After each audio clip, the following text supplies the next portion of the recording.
Hi there, welcome to the podcast. My name's Aspen Bentley, and today I'm going to be talking to you a little bit about ranked choice voting, specifically in Boulder County. On November 7th, 2023, voters in the city of Boulder will use a ranked choice voting method for the first time to elect the city's mayor.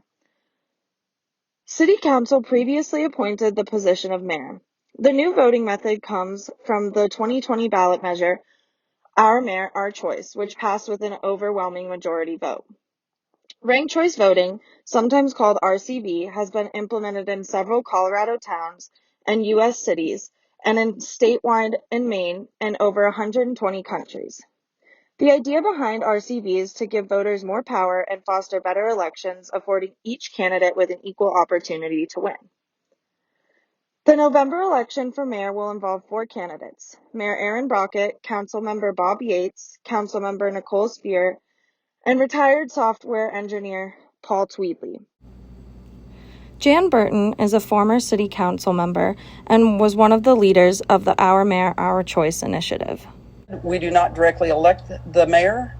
It's quite interesting that many people in the city do not understand that we don't elect the mayor. Ranked choice voting is a simple concept in that you rank as many candidates as you want to.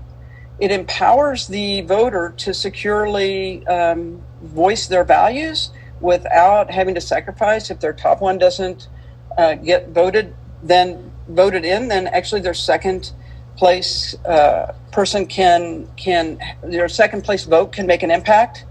And it really is easy and compelling.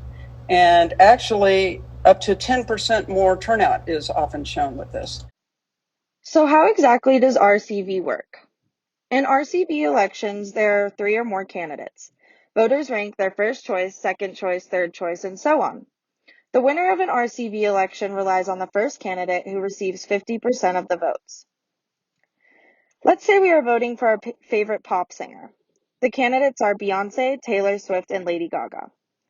In the first round, Beyoncé received 40% of the votes, Taylor Swift receives 45% of the votes, and Lady Gaga received 15% of the votes. Since none of the candidates received 50% of the votes, Lady Gaga, the lowest ranking candidate, is eliminated. The voters who voted for Lady Gaga as their first choice then have their second choice vote counted for either Taylor Swift or Beyoncé. In the second round, 5 of the Lady Gaga voters picked Beyoncé, adding 5 votes for Beyoncé. 10 of the Lady Gaga voters picked Taylor Swift as their second choice, adding 10 votes for Taylor Swift. After the second round, Beyoncé ends with 45% of the votes, and Taylor ends with 55% of the votes, making Taylor Swift the winner, as she should be. This process would be continued if there are more candidates until a winner reaches 50% of the votes. So let's think about some of the pros of RCV. One major pro of RCV is it determines the candidate with the strongest support.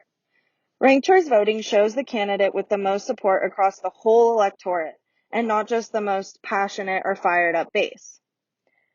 It also encourages more civil campaigning. Since it's different from the usual idea of the most votes winning, it's been shown that it encourages more civil campaigns.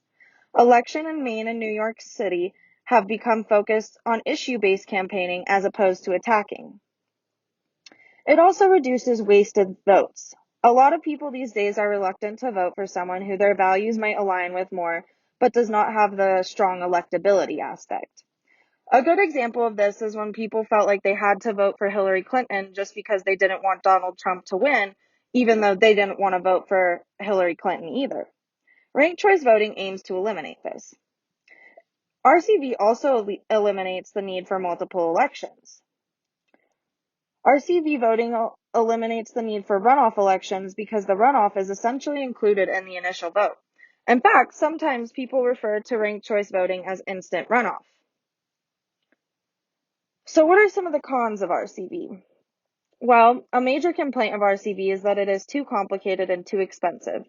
Critics worry that RCV will be too complicated and confusing for voters and lessen voter turnout. Data from RankVote says differently, with the Maine midterm and presidential elections having more turnout than previous elections. Critics also say it is too expensive due to updating voting equipment and spending money to educate voters on the new method. Critics of RCV also point out the concern that there will be what is called exhausted votes. An exhausted vote occurs in ranked choice voting when a voter's complete list of ranked candidates has been eliminated. In this situation, the voter has not expressed a preference for any of the remaining candidates, and consequently, the vote does not contribute to the support of any of them. Critics are also concerned that RCV will take longer to get the results due to how complicated it is. But according to Mirkala Wozniak at the Boulder County Clerk and Recorder's Elections Office, they do not expect any delay.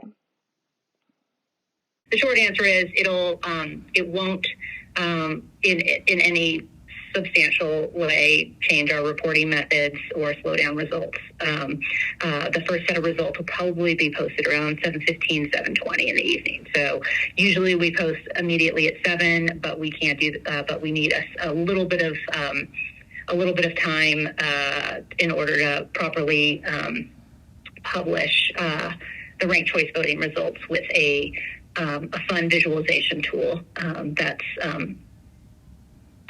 we'll be using this year. With Election Day quickly approaching and RCV being used for the first time in Boulder, it's important to educate yourself on how to properly vote.